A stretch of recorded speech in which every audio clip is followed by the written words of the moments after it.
ভারতে থাকতে গেলে ভারত মাতা কি জয় বলতে হবে, বন্দে মাতরম বলতে হবে, জাতীয় সঙ্গীত গাইতে হবে, 26শে জানুয়ারি 15ই আগস্ট পালন করতে হবে। কারোর সঙ্গে কোনো সমস্যা নেই।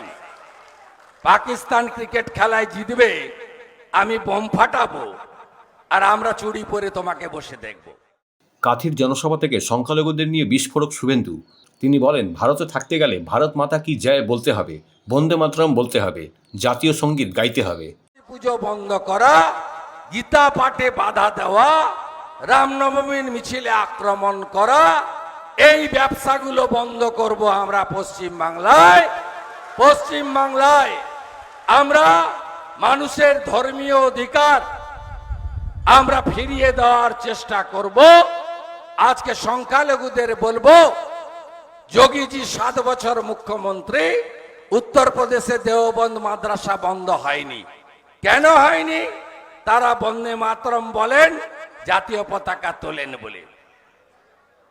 আজকে রাজস্থানে আমাদের সরকার কয়েক মাস হয়ে গেছে, আজমির শরীফে কেউ তালা লাগায়নি। ভারতে থাকতে গেলে ভারত মাতা কি জয় বলতে হবে, বন্দে মাতরম বলতে হবে, জাতীয় সঙ্গীত গাইতে হবে, 26শে জানুয়ারি 15ই আগস্ট পালন করতে হবে। কারোর সঙ্গে কোনো সমস্যা নেই। পাকিস্তান ক্রিকেট খেলায় জিতবে, আমি বোম ফাটাবো আর আমরা চুরি পরে তোমাকে বসে দেখব।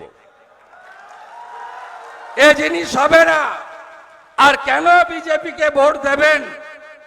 তার কারণ নরেন্দ্র মোদী অর্থনীতিতে ভারতবর্ষ পৃথিবীতে আমাদের দেশকে তৃতীয় অর্থনৈতিক শক্তিশালী দেশ করবে।